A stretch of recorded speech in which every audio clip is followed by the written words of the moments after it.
शुरू करते हैं हम जहाँ से हमने स्टॉप किया था, जाति समूह से। तो शुरू करते हैं जाति समूह। अब तक हमने सामाजिक संरचना समूहों की उन छोटी छोटी इकाइयों के बारे में मालूम हुआ है जिनके भीतर में विवाह संबंध परंपरा द्वारा निषिद्ध है। इन समूहों को बहिर्विवाह समूह कहा जा सकता है। इस तरह बहिर्विवाह का अर्थ है अपने समूह से बाहर विवाह संबंध। जब एक समूह के सदस्य अपने समूह के भीतर ही विवाह संबंध स्थापित करते हैं तो इसे अंत विवाह कहा जाता है। इस तरह परिवार, वंश परंपरा और गोत्र बहिर्विवाह समूह के उदाहरण हैं। तो इसमें समझ जाइए कि इसमें इसमें यही बात ज़्यादा जोर देकर कही गई है कि बहिर्विवाह और अंतर्विवाह किसे कहा जाता है। बता दिया है कि जो अपने समूह से बाहर विवाह होता है उसे बहिर्विवाह कहा जाता है, और जो अपने समूह के अंदर ही विवाह संबंध स्थापित की जाता है उसको अंतर्विवाह कहा जाता है। तो आगे बढ़ते हैं। जाति किस प्रकार एक व्यवस्था या किस प्रकार आगे बढ़ती चली जाती है। लोग प्राय जाति या उपजाति के भीतर ही विवाह संबंध स्थापित करते हैं या बनाते हैं। जो जाति के लोग होते हैं अपनी ही जाति में विवाह संबंध शुरू कर देते हैं। एक जाति के सदस्य अपनी ही उत्पत्ति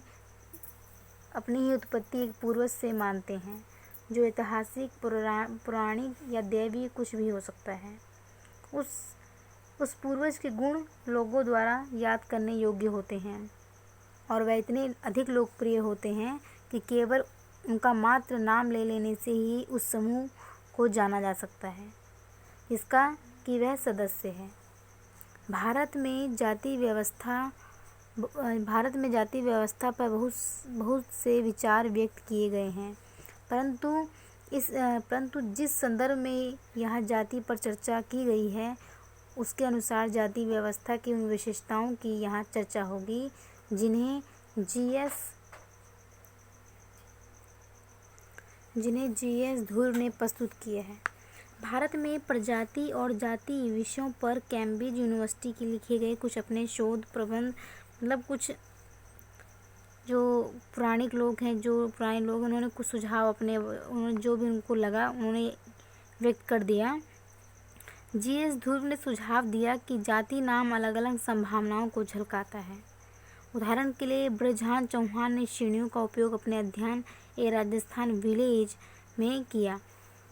जैसे मुख्य पेशा आधार, अगर जाति की बात की जाए तो जाति नाम से झलकने वाला आधार, जो इंसान जिस जाति का होता है वो वही काम या व्यवसाय जो करता है इंसान उसी जाति का वो कहलाने लग जाता है। जैसे मुख्य पेशा या शिल्प, जैसे गडरिया भेड़ चराने वाला, नाई हजाम और मेघवाल चर्मकर्मी।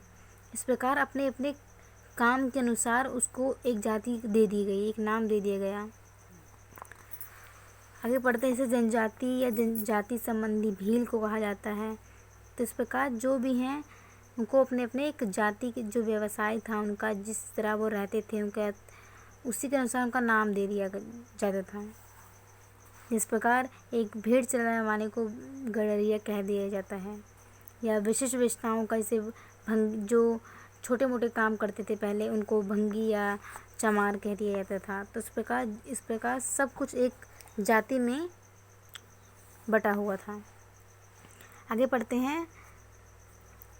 अब तक हमने जाति व्यवस्था की दो विशेषताओं को निर्दिष्ट किया है। पहली यह कि यह एक अंतर्विवाही समूह है। जाति का एक सामूहिक पूर्वज होता है। इस व्यवस्था में समान पूर्वज के वंशजों को दो समूह में बांट दिया जाता है जो समान पूर्वज के होते हैं। छोटे आकार का बहिर्विवाह समूह एवं बड़े आकार का अंतर्विवाह समूह।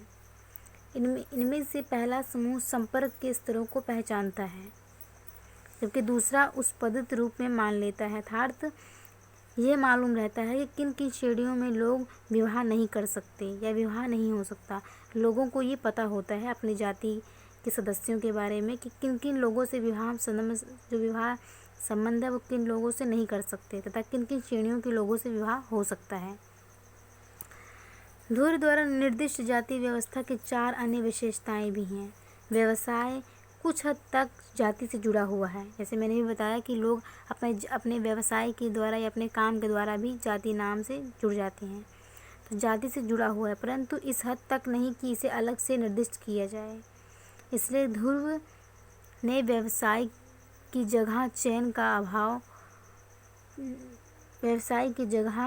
का अभाव शब्द इस्तेमाल किए हैं। उदाहरण के लिए ये सभी जानते हैं कि किसान, सैनिक एवं हलवाई आदि व्यवसायों के लोग अलग अलग जातियों के होते हैं। हालांकि कई बार दूसरे समूह द्वारा व्यक्ति की पहचान करने में व्यावसायिक संदर्भ आसान होता है, उसकी कार्य के द्वारा पहचान लिया जाता है, एक सुलभ होता है।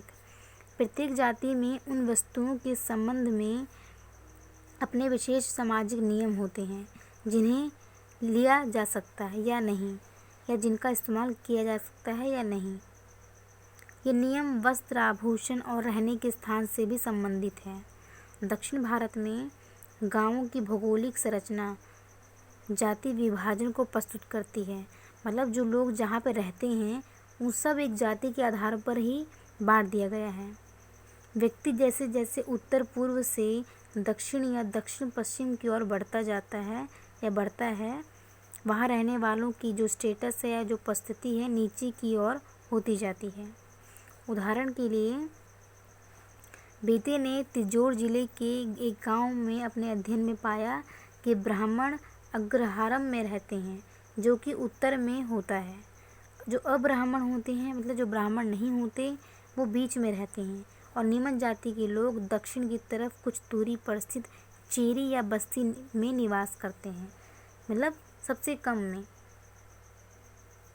निवास करते हैं।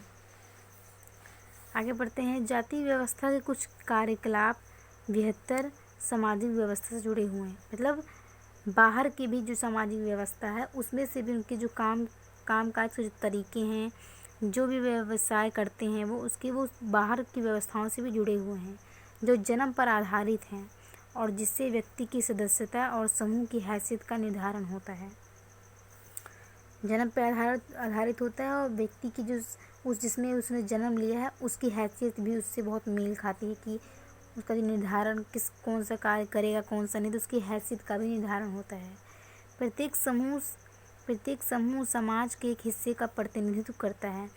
अगर हम गडरिया समाज की बात करें तो ये भी एक समाज के हिस्से की बात करता है कि हाँ ये इस समाज का है।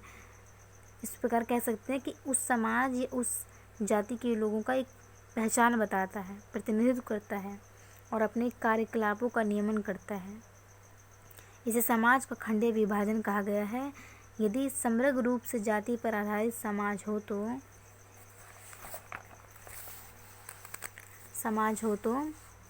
सामाजिक सोपान में प्रत्येक समूह का एक विशिष्ट स्थान होता है। हर इंसान का एक विशिष्ट स्थान होता है। इस व्यवस्था से जातियों की क्रम परंपरा का पता चलता रहता है। इसमें ये कह सकते हैं कि हर इंसान को जो भी लोग जातियों में बटे हुए हैं वो उनकी एक अलग पहचान बन जाती है, उस समूह के रूप में उसकी एक अलग पहचान बन जाती है, जो ये परंपरा धीरे धीरे चली आ रही होती है, पुराने समय से चली आ रही। नहीं किसी को क्या पता आज कि हम किस जाति में हैं, लेकिन ये पुराने ज़माने से परंपराएं चली आ रही हैं। इस वजह से आज एक जाति नाम बन जाता है कि हम इस जाति के हैं। तो आगे पढ़ते हैं। उपजाति का अर्थ यही हुआ कि जो सबसे ऊपर कास्ट की बात कह सकते हैं कि एक जो जाति व्यवस्था बनी हुई है तो उसमें कौन अच्छा है, कौन नहीं है, कौन सा कार्य में सबसे आगे है, कौन छोटा है, कौन बड़ा है, इस प्रकार कह सकते हैं। तो उपजाति को जाति के भीतर एक छोटी इकाई माना गया है। एक गांव में प्राय एक ही उपजाति होती है। अधिक संख्या में उपजातियों का होना इस बात का द्योतक है कि ये जातियाँ वहाँ काफ़ी समय से बसी हैं। हर व्यवहारिक दृष्टिकोण से उपजाति अंततः गांव की एक जाति का ही प्रतिनिधित्व करती है। मतलब गांव की एक जाति का प्रतिनिधित्व करती है कि वो उस गांव की उस समूह की एक ही जाति की बात करती है कि अगर कोई समूह है, अगर वो काम करता है जो अन्य लोग करते हैं तो वो उसी जाति में गिने जाएंगे, तो प्रतिनिधित्व करती है। परंतु बेहतर संरचना वाले क्षेत्रों में हमें अनेकानेक उपजातियाँ पाते हैं। उदाहरण महाराष्ट्र की कुम्हार मतलब मिट्टी बनाने वाले जाति का है। उनमें अनेक समूह होते हैं जो मिट्टी को तैयार कर बर्तन बनाने योग्य बनाते हैं, कुछ जो बड़ा चाक इस्तेमाल करते हैं और कुछ जो छोटे चाक का प्रयोग करते हैं। ये तीनों ही अंतर्विवाही समूह हैं, मतलब अपने भीतर ही अपने जो भीतर के उसमें ही विवाह संपन्न करते हैं।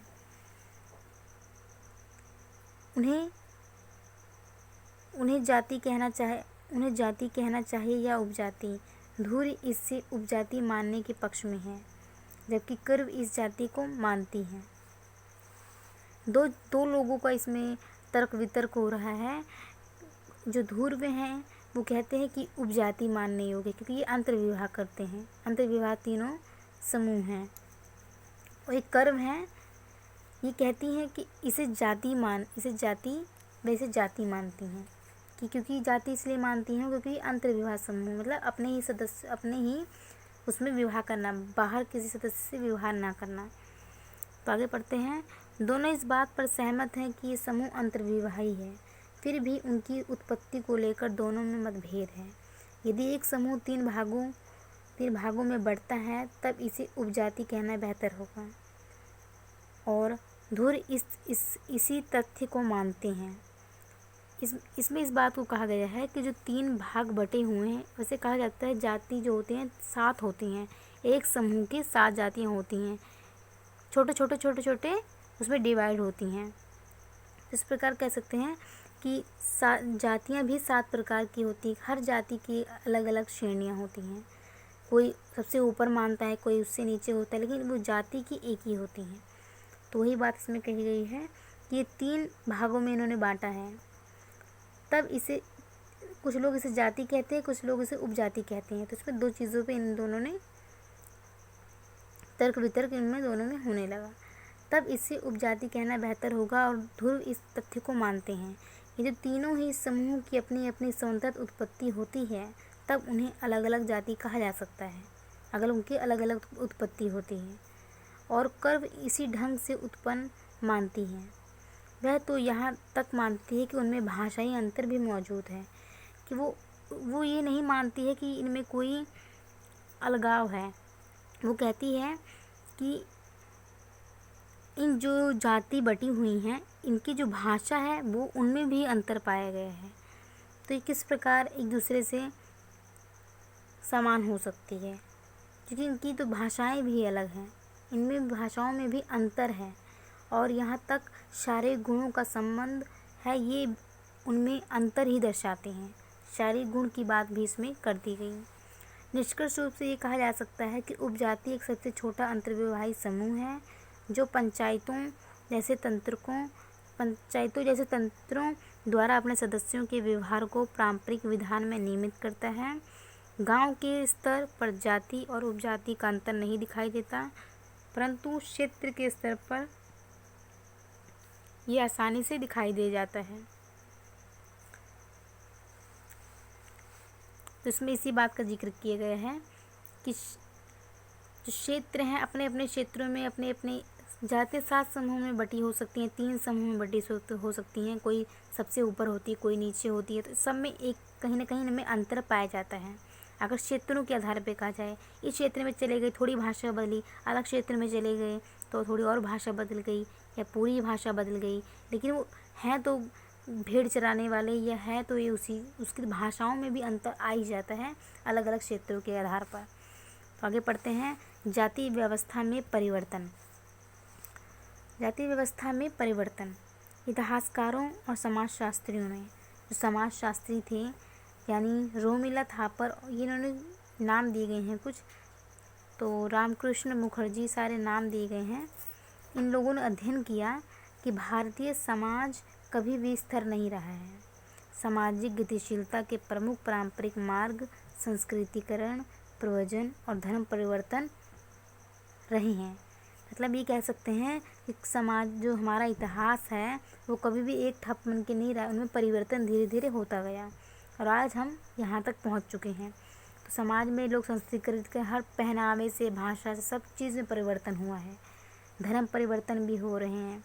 निम्न जातियाँ, जो छोटी जातियाँ, निम्न जातियाँ और जनजातियाँ संपत्ति और राजनीतिक सत्ता हासिल कर जाति अनुक्रम में ऊपर उठ गई हैं। सही बात है, जो निम्न जातियाँ पहले होती थी, आज के ज़माने में वो ऊपर उठ चुकी हैं। उनकी वो स्थिति नहीं है जो पहले थी।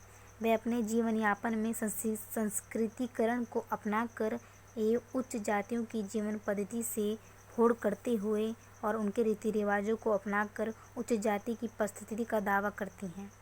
तो ये कह सकते हैं कि उच्च जातियों की तरह उन्होंने अपनी वेशभूषा को बदल दिया, अपने कपड़ों को पहनना तरीका बदल दिया, उनकी खाने की पद्धतियाँ, उनके रहने सहने, उनके धर्म, उनकी हर चीज़ को अपना लिया जो उच्च जाति पहले अपनाया करती थी। इस प्रकार कह सकते हैं कि उनमें उनका जो स्टेटस है वो अपने आप को ऊंचा बताने लग गए हैं अब, जो निम्न जाति के पहले होते थे। औद्योगिकरण के नए आयामों अर्थात नगरीकरण, राजनीतिकरण, आधुनिक शिक्षा और कानून व्यवस्था, भूमि सुधार, विकास कार्यक्रम और निम्न जातियों के लिए सकारात्मक विशेष सरकारी नीति के कारण ग्रामीण क्षेत्रों की जाति व्यवस्था में कुछ महत्वपूर्ण परिवर्तन आए हैं। तो जो परिवर्तन आया है छोटी जातियों में, जो पहले कहीं न कहीं उच्च जाति हो जाए शोषित का शिकार थी, वो शोषण का शिकार हो जाया करती थी, तो अब उनका सरकारी व्यवस्था ऐसी आ चुकी है कि अब उनकी जो स्थिति है वो पहले से अच्छी हो चुकी है। अगर राजनीति की बात की जाए, आधुनिक शिक्षा या कानूनी व्यवस्था, इन सब में सुधार हुआ उनके लिए। तो आगे पढ़ते हैं। ग्रामीण क्षेत्र में जाति के पेशागत संबंधों में केवल मामूली परिवर्तन ही हुए हैं। ब्राह्मण अभी भी पुरोहित का कार्य करते हैं।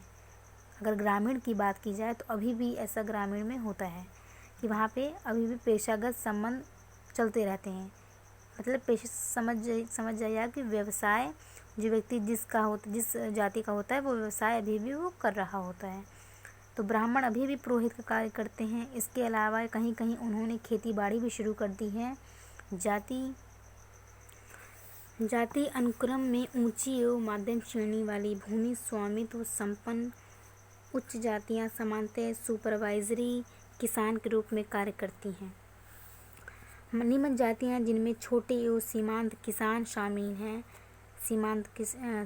किसान शामिल हैं और जो भूमिहीन हैं वे मुख्यतः दिहाड़ी मजदूर के रूप में खेती में कार्य करते हैं। कारीगर जातियां यानी बढ़ई, लोहार अपने परंपरागत पेशे को ही जारी रखे हुए हैं।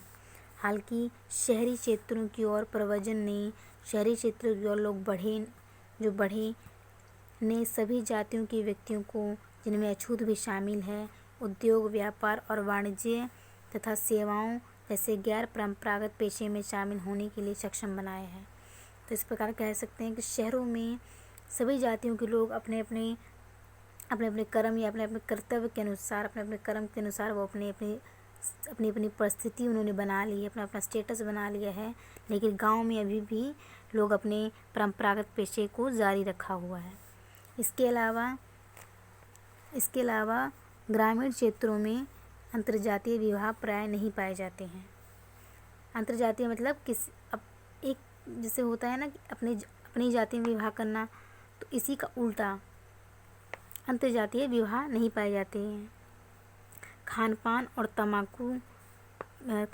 और तंबाकू पीने पर अंतर्जातीय प्रतिबंध यद्यपि अभी भी जारी है।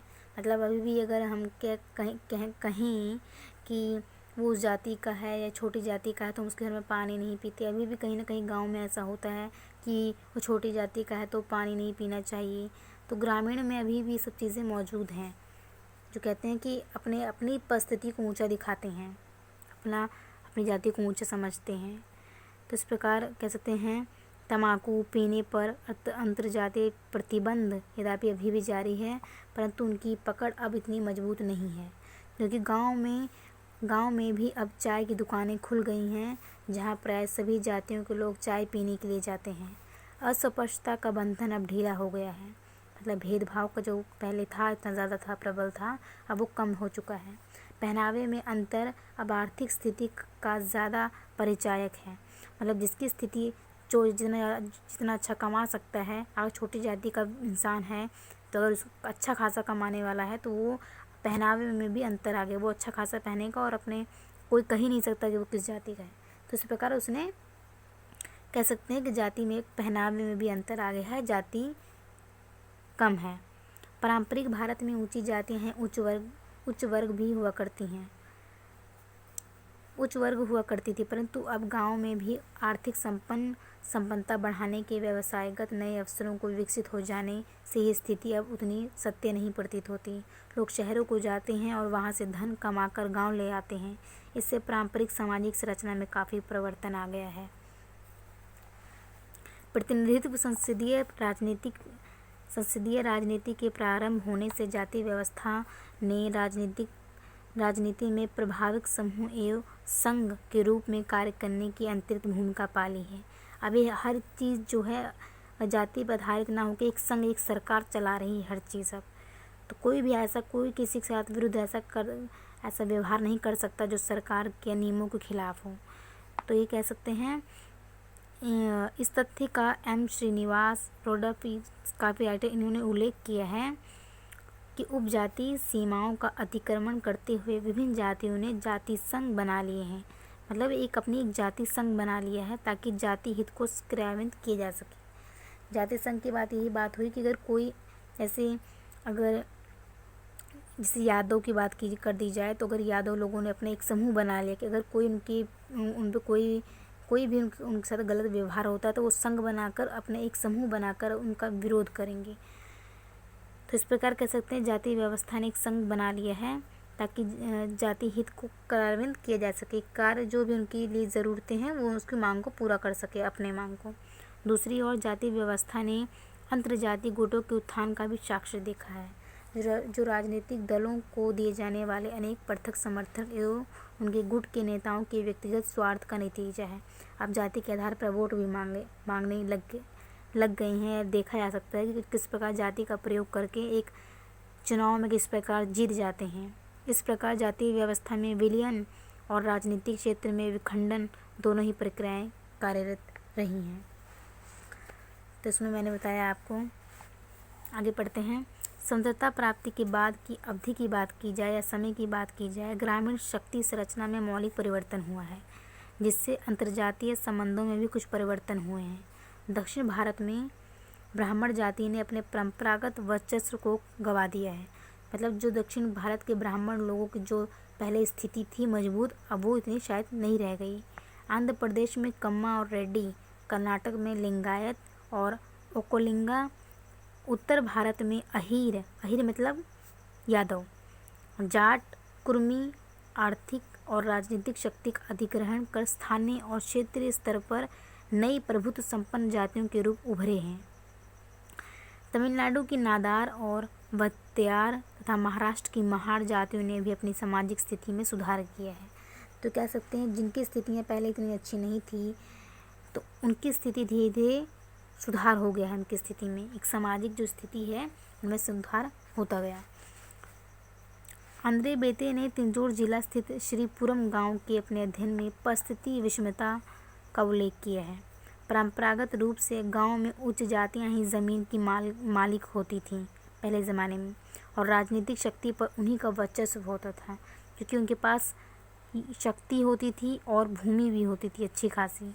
परंतु विभिन्न संस्थागत परिवर्तनों के परिणाम स्वरूप अब उन्होंने राजनीतिक मामलों में अपना नियंत्रण खो दिया है, परंतु एक हद तक भूमि पर उनकी मलकियत अभी भी बनी हुई है। राजनीतिक मामलों में उनके स्थान पर अब मध्यवर्ती जातियों का नियंत्रण हो गया है।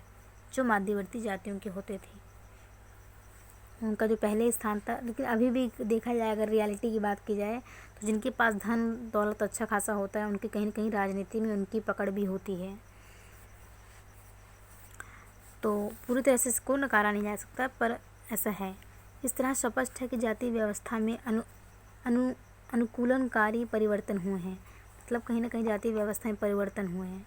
ग्रामीण क्षेत्रों में जातिगत पारंपरिक मौलिक व्यवस्थाएं यथा वैवाहिक, सहभोजी, धार्मिक अनुष्ठान अभी भी व्याप्त हैं। अगर ग्रामीण में बात की जाए तो अभी भी कहीं ना कहीं उनमें ऐसा माना जाता है कि विवाह संबंध किससे करना चाहिए, किससे नहीं करना चाहिए, और खाना किस प्रकार, जो कौन साथ में बैठ के खाना खा सकता है, कौन नहीं खा सकता है, इस प्रकार अभी भी कहीं ना कहीं ग्रामीण इलाकों में है। परंतु निम्न और मध्यवर्ती जातियों में, जो निम्न और मध्यवर्ती जातियां हैं, इन संरचनात्मक आयामों तथा या आर्थिक एवं राजनीतिक आयामों में सीमांत परिवर्तन हुए हैं। तो कह सकते हैं जो भी आर्थिक स्थिति थी पहले राजनीति में, अब धीरे धीरे परिवर्तन होते जा रहे हैं। पारंपरिक ग्रामीण विन्यास में उच्च जाति, उच्च वर्ग और अधिक शक्ति एक दूसरे से जुड़े थे। सामाजिक, आर्थिक, राजनीतिक परिस्थिति, चाहे सामाजिक की बात की जाए समाज में, या कोई आर्थिक बात की जाए, पैसे लेन देन या अपनी स्थिति की बात की जाए, या राजनीतिक परिस्थिति की बात की जाए, पारंपरिक संकलन ने भारत के कुछ क्षेत्रों में इन परिस्थिति के विभेदन हेतु रास्ता प्रदान किया है। अब ये नहीं कहा जा सकता कि ऊंची जातियाँ हैं ऊंचे वर्ग में हैं और ज़्यादा अधिकार संपन्न हैं। अब ऐसा नहीं कहा जा सकता, क्योंकि सभी जातियाँ अब ऊपर उठ रही हैं धीरे धीरे। बेटे ने परिवर्तन को दिखाया है, तो इस प्रकार कह सकते हैं कि सबकी स्थिति पहले ऐसी नहीं रह गई है। सामाजिक, आर्थिक और राजनीतिक परिस्थिति जो थी पहले लोगों की, अब उसमें परिवर्तन आ चुका है। आगे पढ़ते हैं। इसमें कॉलम में उन्होंने बेटे, जो भी हैं बेटे, उन्होंने ये बताया हुआ है कॉलम में जातियों के बारे में। तो हमारा यहाँ तक ख़त्म हो चुका है। ये क्वेश्चंस दिए गए हैं। से भारत में जाति प्रथा की मुख्य विशेषताएं कौन कौन सी हैं। तो इस प्रकार इस तरह क्वेश्चंस दिए गए हैं। अगर आपके पास बुक्स होगी तो आप कर लीजिएगा। आगे हम पढ़ते हैं कृषि आधारित वर्ग संरचना। तो हमारा एक टॉपिक बस ख़त्म हो चुका है। तो अभी तक हमने देखा कि कैसे सामाजिक संरचना की व्याख्या उन संस्थाओं द्वारा हो सकती है जो जन्म पर आधारित होती हैं, जैसे परिवार, वंश परंपरा, उपजाति या जाति। एक दूसरा तरीका सामाजिक संरचना की व्याख्या करना है वर्ग के द्वारा। इसकी दो अवधारणाएं हैं। पहली है सामाजिक संरचना के विवरण हेतु वर्ग व्यवस्था ज़्यादा उचित आधार है, और दूसरा है संरचना के विवरण के लिए जाति और वर्ग दोनों ही ज़रूरी है। के.एल. शर्मा लिखते हैं, जाति अपने भीतर वर्ग तत्व समाहित किए हुए है तथा वर्ग की अपनी सांस्कृतिक जीवन रीति है। अंतर विश्लेषण के लिए यहाँ पता नहीं क्या लिखा हुआ है, प्राणियों को आसानी से अलग नहीं किया जा सकता। इसमें यही बात की है, सबकी अपनी अपनी अलग अलग जातियों में अपने अपने रीति रिवाज होते हैं, जिसे इतनी जल्दी अलग नहीं किया जा सकता है। तो आगे बढ़ते हैं। आधुनिक समय में अंग्रेजों की भू राजस्व प्रणाली ने भारत के गांवों में बहुत हद तक कृषि आधारित वर्ग संरचना निर्मित की। गांवों में मुख्यतः 3 वर्ग पाए जाते थे। भूस्वामी मतलब जमींदार जो भूमि के स्वामी होते थे, काश्तकार एवं खेतीहर मजदूर। भूस्वामी जो होते थे कर होते थे एकत्र करने वाले और खेती करने वाले। भूमि के मालिक उच्च जाति समूह के थे। खेतीहर मजदूर बंधुआ गुलाम की स्थिति में रखे गए पुश्तैनी श्रमिक होते थे, मतलब मजदूर होते थे। ये वर्ग निम्न जाति समूह का था जो गुलाम की तरह रहता था, एक बंधुआ मजदूर जिसे कह सकते हैं। स्वतंत्रता के बाद प्रारंभ किए गए भूमि सुधार और ग्रामीण विकास कार्यक्रमों का प्रभाव काफ़ी महत्वपूर्ण रहा। भूमि सुधार ने बड़े पैमाने पर छोटे काश्तकारों को ज़मीन से बेदखल कर दिया, परंतु बिहार और उत्तर प्रदेश में किसानों की मध्यवर्ती जातियां यथा अहीर और कुर्मी काफ़ी फायदे में रही। देश में चारों तरफ जागीरदार परिवारों की शक्तियां खत्म होने लगीं, जो जागीरदार होते थे, और 1960 के दशक में हरित क्रांति के शुभारंभ ने जमींदारों के एक नए वर्ग के उत्थान का मार्ग प्रशस्त किया, जिनका झुकाव वाणिज्य की तरफ था। वाणिज्य का मतलब जो फसलें ज़्यादा मुनाफा देती थी।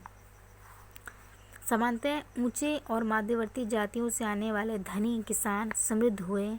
जो ऊंची जाति से आते थे या मध्यवर्ती जाति से आते थे जो किसान थे वो और मजबूत हुए, लेकिन गरीब किसानों और खेतीहर मजदूरों की अवस्था में कोई सुधार नहीं हुआ। इससे अंततः वर्ग संघर्ष एवं वर्ग तनाव को बल मिला, लोगों में संघर्ष बढ़ने लगा।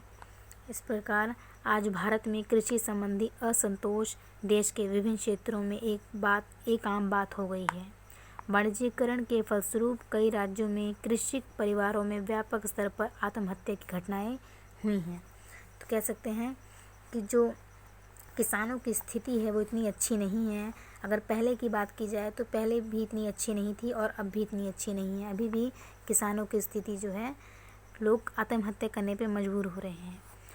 तो PS जोशी ने कृषि आधारित वर्ग संरचना और संबंधों की प्रवृत्ति को निम्न तरीके से स्पष्ट किया है।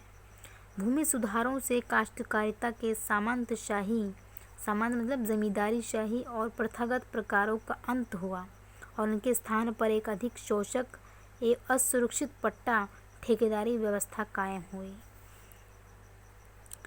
दूसरा, इसमें वाणिज्य आधारित धनी किसानों के एक नए वर्ग का उत्थान हुआ।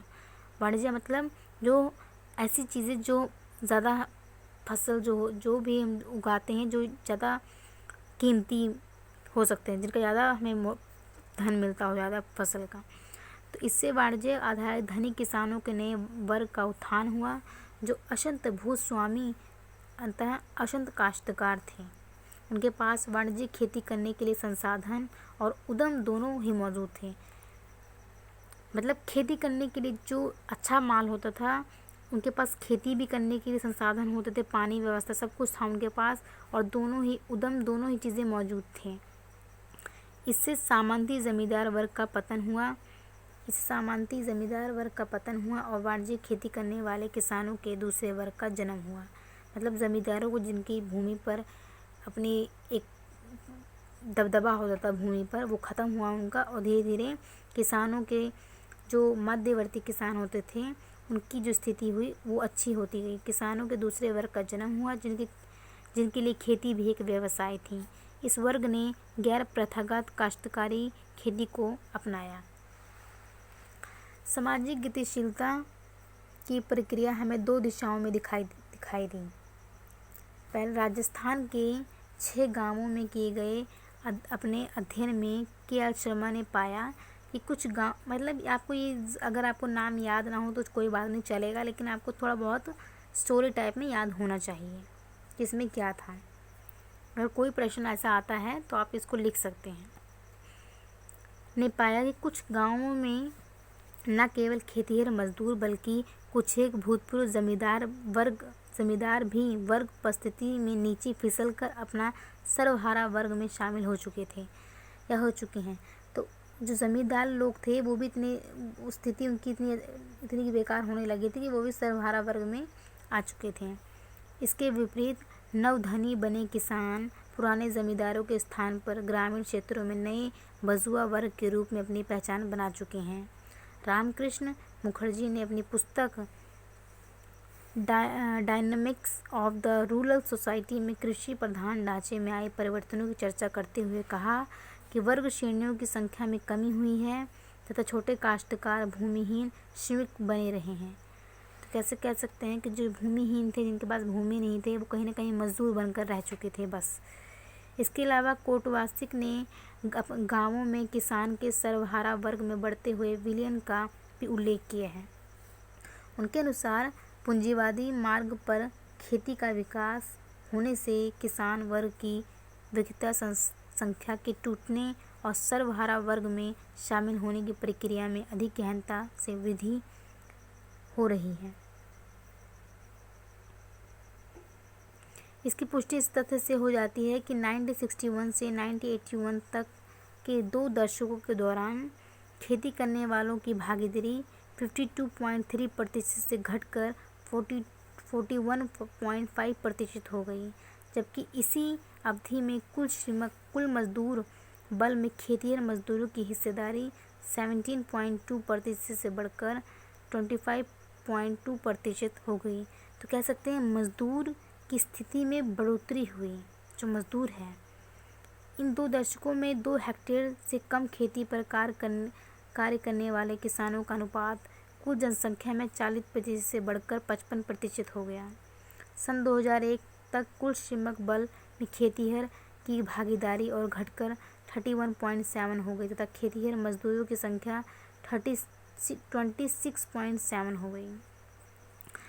खेतिहर मजदूरों के अनुपात में वृद्धि ग्रामीण अर्थव्यवस्था में खेतिहर मजदूरों की संख्या में होने वाले सामान्य वृद्धि के साथ हुई है।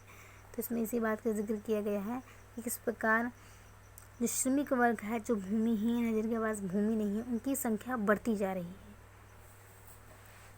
समाजशास्त्रियों द्वारा ग्रामीण भारत में, समाजशास्त्री जो थे उन्होंने ग्रामीण भारत के बारे में बताया कि ग्रामीण भारत में सामाजिक गतिशीलता, जो गतिशीलता होती है, परिवर्तन धीरे धीरे होने या तो सामाजिक गतिशीलता और बदलाव की प्रक्रिया का स्पष्टीकरण बजुआ और सर्वहारा वर्ग के उत्थान से किया गया। बजुआ से तात्पर्य मध्यम वर्ग के किसानों के बुर्जुआकरण या ऊपरी स्तर में गतिशील होने से है। जो मध्यवर्ती किसान थे वो किस प्रकार धीरे धीरे उनकी स्थिति बदली और वो थोड़े ऊपर उठ कर आए, अर्थात नए जमींदार के रूप में उनके उभरने से है।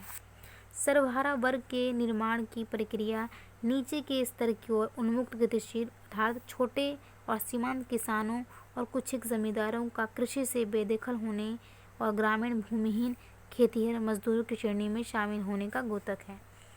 सर्वहारा वर्ग आप जान गए होंगे कि किस प्रकार नीचे आ जाना, जो पहले अच्छे अच्छे पोस्ट पर अच्छी अच्छी चीज़ उस पर बैठे हुए थे, धीरे धीरे किस प्रकार वो खेतिहर मजदूर के रूप में आ गए। तो ये देखिए खेतिहर सीमांत किस प्रकार खेतिहर मजदूर के रूप में आ गए, उनकी स्थिति है वो किस प्रकार घटती चली गई, परिवर्तन जिसे कह सकते हैं।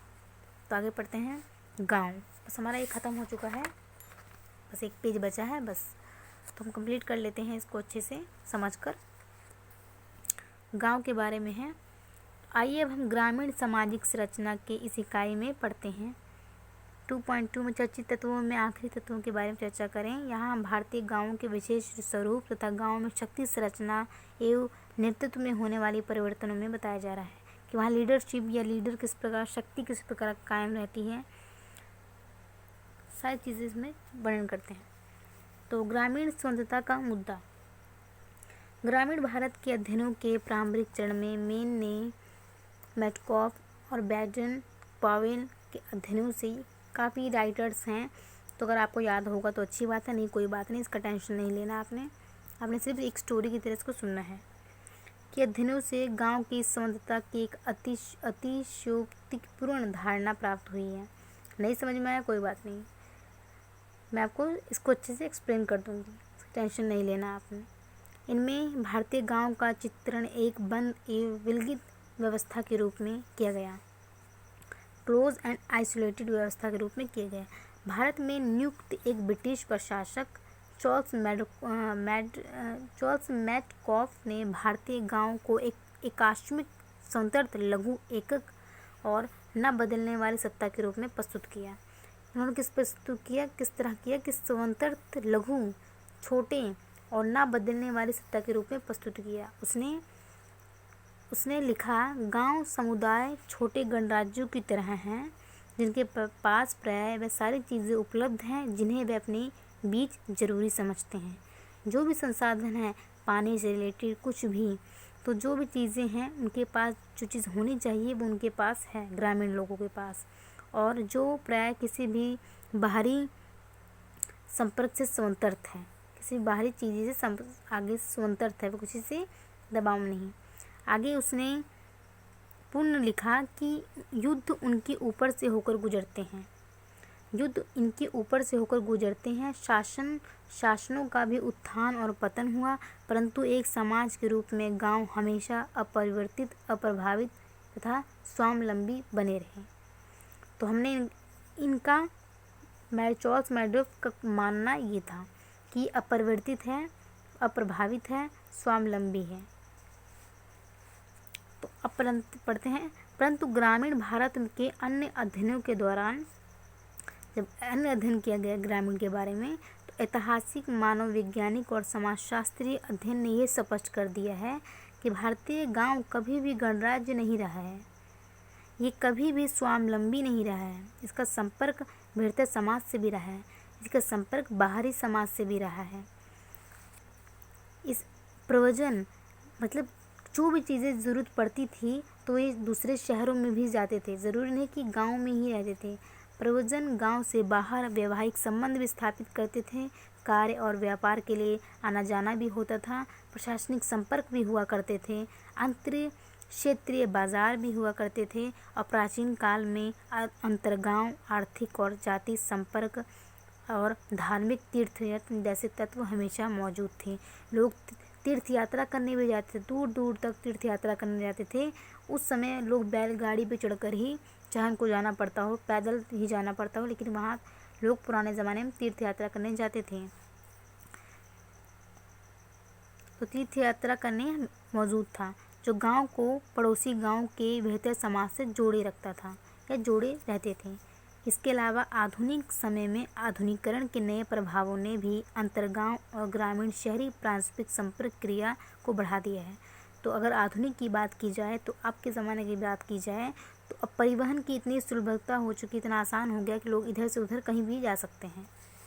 तो आगे पढ़ते हैं। परंतु बाहरी दुनिया से बढ़ते हुए संपर्क के बावजूद गांव अभी भी एक मौलिक सामाजिक इकाई है। गांव में रहने वाले व्यक्तियों के बीच आपस में एक आन पहचान की भावना होती है। उनमें पारिवारिक, सामाजिक, आर्थिक और राजनीतिक और सांस्कृतिक क्षेत्रों में जाति तथा वर्ग स्तर पर अंतर संबंध होते हैं। अंतर गांव का जीवन परस्पर आदान प्रदान, सहयोग, प्रभुसत्ता मतलब भाईचारा, प्रतिस्पर्धा की विशेषताओं से जुड़ा हुआ है। इस संदर्भ में यजमानी व्यवस्था पर चर्चा प्रासंगिक है। तो इस लोग एक दूसरे के लिए कहीं ना कहीं हर तरह से जुड़े होते हैं, चाहे राजनीतिक हो, सांस्कृतिक हो या सामाजिक हो। इसको मैं आपसे शॉर्ट में बता देती हूँ, यजमानी व्यवस्था क्या होता है। यजमानी व्यवस्था इस बात ये होता है कि जो बड़े बड़े जाति के होते हैं, चाहे राजा हैं, तो इनकी कौन कार्य करते हैं, सबकी अलग अलग। जैसे ये राजा हैं तो इनका कार्य पुरोहित करता है, पुरोहित का कार्य जो अन्य छोटे लोग करते हैं। तो इस प्रकार कह सकते हैं जो छोटे लोग हैं ये हर किसी को अपनी सेवाएं देते हैं, जो ब्राह्मण होते हैं वो राजा को सेवा देता है, और ये लोग भी राजाओं को सेवा, राजा के घर को या कोई भी जैसे रसोइया वाला या कुछ भी, तो ये इनको भी सेवा देता है। और अन्य गाँव में भी जहाँ ज़रूरत पड़ती है तो उनमें भी ये लोग छोटे छोटे जो लोग होते, चाहे धोबी की बात की जाए या मोची की बात की जाए, तो ये सब एक दूसरे का सहयोग करते हैं। और इनके बदले जो ये राजा होते हैं, इनके बदले इनको आभूषण, वस्त्र ये सब देते हैं अपनी सेवा के बदले।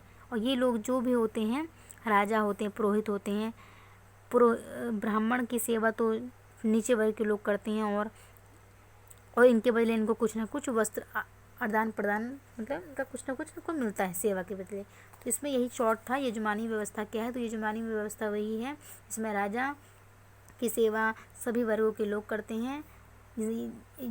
जो राजा होता है उसको यजमान भी कहा जाता है। तो इस प्रकार कह सकते हैं कि सेवाएं जो होती हैं उस जो नीचे वर्ग के होते हैं, मृत्यु, शादी, विवाह समारोह, जो भी अनुष्ठान होता है, किस प्रकार एक ब्राह्मण होता है वो सब सेवा प्रदान करता है। तो इसमें हमने यही पढ़ा है कि किस प्रकार एक दूसरे के प्रति निर्भरता है, किस प्रकार एक दूसरे को सेवा किया जाता है। जैसे इसमें लिखा हुआ है बढ़ई बड़ा, इस सारी चीज़ें मैंने आपको शॉर्ट में बता दी है।